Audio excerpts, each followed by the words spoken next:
नमस्कार दोस्तों, स्वागत है आपका हमारे YouTube चैनल ज्ञान कोश स्टडी पर। मैं अंकित कुमार। आइए शुरू करते हैं आज की क्लास को। दोस्तों, क्लास को शुरू करने से पहले मैं आपको ये बताना चाहता हूँ कि अगर आपको हमारे चैनल पर जो वीडियोस हम अपलोड कर रहे हैं इसमें कोई समस्या है तो आप कमेंट बॉक्स में कमेंट करके ज़रूर पूछें। कोई कमी है तो उसका सुझाव दें जिससे कि हम अपने आप को बेहतर कर सकें। तो अगर कुछ ऐसा लगता है तो आप में कमेंट बॉक्स में कमेंट करके ज़रूर बताइएगा। हमारी वीडियो को लास्ट तक देखिएगा और अगर आप हमारे चैनल पर नए हैं तो सब्सक्राइब ज़रूर कर लीजिएगा, बेल आइकन को प्रेस कर लीजिएगा ताकि आने वाली वीडियोस का नोटिफिकेशन मिलता रहे। जी हाँ, आइए शुरू करते हैं आज की CSS क्लास को।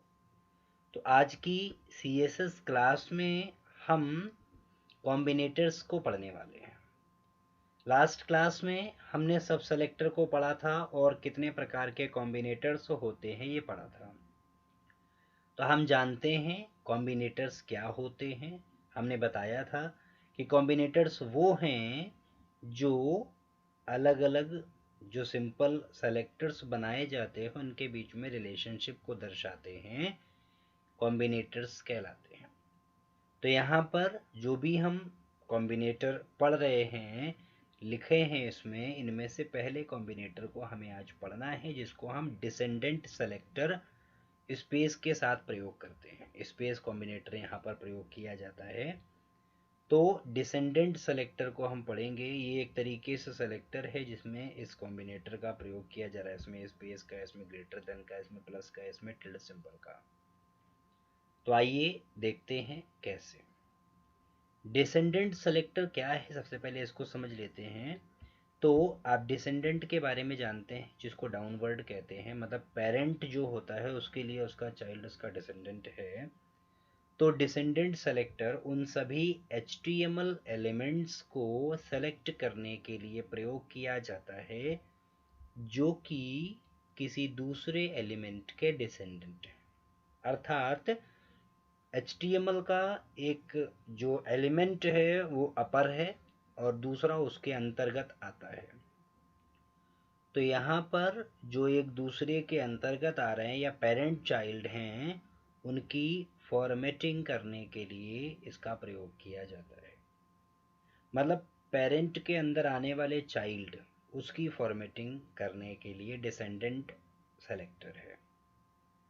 कहा जा रहा है एलिमेंट के पास सीधा चाइल्ड से संपर्क होना चाहिए, होना ज़रूरी है, बल्कि लाइन में कहीं भी, मतलब कहीं भी डिफाइन दिया है संपर्क पेरेंट का चाइल्ड से होना चाहिए। तो यहाँ पर डिसेंडेंट सेलेक्टर लगाने के लिए स्पेस प्रयोग किया जाता है। हम इसको उदाहरण के साथ भी बताएंगे। आइए कैसे। तो सबसे पहले हम यहाँ पर सिंटेक्स देख लेते हैं। तो सबसे पहले आपको यहाँ पर HTML एलिमेंट देना है 1, उसके बाद HTML एलिमेंट 2, बीच में स्पेस। एलिमेंट 1 जो है वो पेरेंट एलिमेंट है, एलिमेंट 2 जो है वो डिसेंडेंट एलिमेंट है। उसके बाद स्टाइल प्रॉपर्टीज़ हैं। देखिए लिखा है एलिमेंट 1 मैच करने वाला पहला एलिमेंट टाइप, एलिमेंट 2 मैच के लिए दूसरा एलिमेंट टाइप जो एलिमेंट 1 का डिसेंडेंट होना चाहिए। देखिए भाई बात आई। स्टाइल प्रॉपर्टीज में आप यहाँ पर स्टाइल देंगे जो 2 एलिमेंट के लिए होगी। क्यों? क्योंकि डिसेंडेंट तो 2 है, 1 तो पेरेंट है। तो यहाँ पर डिसेंडेंट सेलेक्टर को डिसेंडेंट सेलेक्टर एक HTML एलिमेंट को टारगेट करने के लिए स्पेस कैरेक्टर का प्रयोग करता है। तो यहाँ पर हमने डिसेंडेंट के सिंटेक्स को देखा है।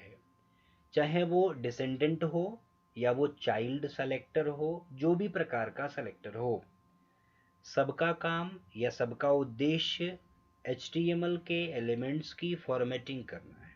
तरीके अलग अलग हैं, काम एक ही है। आइए देख लेते हैं डिसेंडेंट सेलेक्टर जो स्पेस सिंबल के साथ या स्पेस कैरेक्टर के साथ प्रयोग होता है उसको, उसके उदाहरण को। तो यहाँ पर हमने डिसेंडेंट सेलेक्टर का एग्जाम्पल लिया, ये पहला एग्जाम्पल है। हम आपको 2 एग्जाम्पल बताएंगे। यहाँ पर देखिए हमने div लिया है। div हमने बताया था आपको, div टैग सेक्शन को दर्शाता है। और div जो है वो पेरेंट एलिमेंट है और उसके अंदर आने वाला है p उस सेक्शन के अंदर पैराग्राफ, क्योंकि सेक्शन के अंदर पैराग्राफ लिखा जा सकता है। तो div जो सेक्शन के लिए है उसके अंदर आने वाला p है, बीच में स्पेस है, तो ये एलिमेंट 1 हो गया, मतलब पेरेंट एलिमेंट हो गया, और p जो है वो डिसेंडेंट एलिमेंट हो गया। तो यहाँ पर स्पेस प्रयोग किया गया है इस वजह से जो भी यहाँ पर लिखा है background colour yellow, font size 50 pixel और कलर ब्लू है, उसका प्रभाव div सेक्शन के अंदर आने वाले p पैराग्राफ पर पड़ेगा। देखते हैं नीचे बॉडी में हमने div लिया है, div शुरू यहाँ से किया है, इसका सेक्शन बंद यहाँ पे किया है, तो div के अंदर 3 पैराग्राफ p हैं, तो इन तीनों पर इसका प्रभाव पड़ेगा, परंतु इस सेक्शन के बाहर जो p है उस पर प्रभाव नहीं पड़ेगा। काम ही सेलेक्टर का ये है किसी भी विशेष एलिमेंट को सेलेक्ट करना। अब यहाँ पे डिसेंडेंट सेलेक्टर है तो वो p के लिए है, क्यों? क्योंकि p जो है वो डिसेंडेंट है div का। ये पहला उदाहरण है। आइए देखते हैं दूसरे उदाहरण को। यहाँ पर जो दूसरा उदाहरण लिया है इसमें हमने क्या किया है, h1 को पेरेंट बनाया है, h1 हेडिंग 1 है, और उसके अंदर em जो है वो इटैलिक करने के लिए होता है। तो हमने कहा h1 जो मेन पेरेंट है उसके अंदर em है, बीच में स्पेस है, इसका कलर रहेगा ब्लू। ul दिया है हमने आपको लिस्ट बनाना सिखाई है HTML में, उसमें ul दिया जाता है, तो ul दिया, ul में मेन्यू बनाया है, तो ul पेरेंट है, मेन्यू जो है वो डिसेंडेंट है, ul मेन्यू li डिसेंडेंट है, li के अंदर a डिसेंडेंट, इस तरीके से यहाँ पर डिफाइन किया गया है। यहाँ पर हमने h1 दिया है और h1 के अंदर दिस इज दिया है और उसके बाद em दिया है हेडिंग। तो em हेडिंग के लिए दिया है, तो यहाँ पर कलर जो ब्लू है इसका प्रभाव हेडिंग पर ही पड़ेगा, दिस इज पर नहीं पड़ेगा। और उसके बाद हमने ul क्लास मेन्यू दिया है, यहाँ पर जो दिया गया है ये क्लास सेलेक्टर के साथ प्रयोग किया गया, ये हमने आपको पहले भी बताया है। ul अनऑर्डर्ड लिस्ट के लिए है, मेन्यू जो है वो क्लास है, और यहाँ पर li जो है वो डिसेंडेंट है। तो यहाँ पर क्लास में li के अंदर होम है, अबाउट है, तो ये दिए गए हैं, तो जो भी यहाँ पर इसकी फॉर्मेटिंग की गई है उसका प्रभाव li पर पड़ेगा। तो ul जो है वो पेरेंट है, li उसका डिसेंडेंट है। आइए देखते हैं दोनों ही उदाहरण को एक एक करके। हमने यहाँ पर पहले उदाहरण को लिया है। जो पहला उदाहरण है इसको हम सेलेक्ट कर लेंगे और इसको हम कॉपी करेंगे और यहाँ पर नोटपैड फाइल को ओपन करेंगे और हम इसको पेस्ट कर देंगे, इसको सेव करेंगे, नाम देंगे des1.html। डिसेंडेंट 1 का एग्जाम्पल लिया है हमने, सेव कर दीजिए, इसको मिनिमाइज कर दीजिए, इसको भी मिनिमाइज कर दीजिए। हम यहाँ पे des1 देखेंगे, राइट क्लिक कीजिए, ओपन विद में जाइए, गूगल क्रोम ब्राउज़र के साथ ओपन कीजिए। देखिए पहला पैराग्राफ, दूसरा पैराग्राफ, तीसरा पैराग्राफ, आप यहाँ पे देख रहे हैं पहला पैराग्राफ, दूसरा पैराग्राफ और तीसरा पैराग्राफ। बाद के दोनों ही पैराग्राफ div में नहीं है तो फॉर्मेटिंग नहीं आ रही है। ये बात हो गई हमारे डिसेंडेंट सेलेक्टर के पहले एग्जाम्पल की। बात करेंगे दूसरे एग्जाम्पल की, तो यहाँ पर हमने इसको सेलेक्ट किया है, यहाँ पर दूसरे एग्जाम्पल में हमने मेन्यू बनाया है, कॉपी कर लेंगे और यहाँ पर हम नोटपैड की फाइल को ओपन करेंगे, यहाँ पर इसको हटा दीजिए, बंद कर दीजिए, फिर से नोटपैड को ओपन कर लीजिए, पेस्ट कर दीजिए, सेव कर दीजिए। पेस्ट करने के लिए कंट्रोल V है और सेव करने के लिए कंट्रोल S है।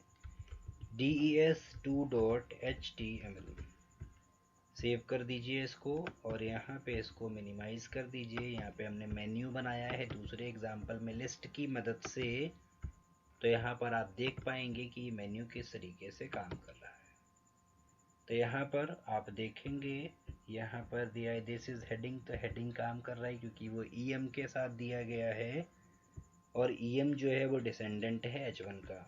आप देखेंगे यहाँ पे ईएम जो है वो डिसेंडेंट है H1 का, पेरेंट है H1।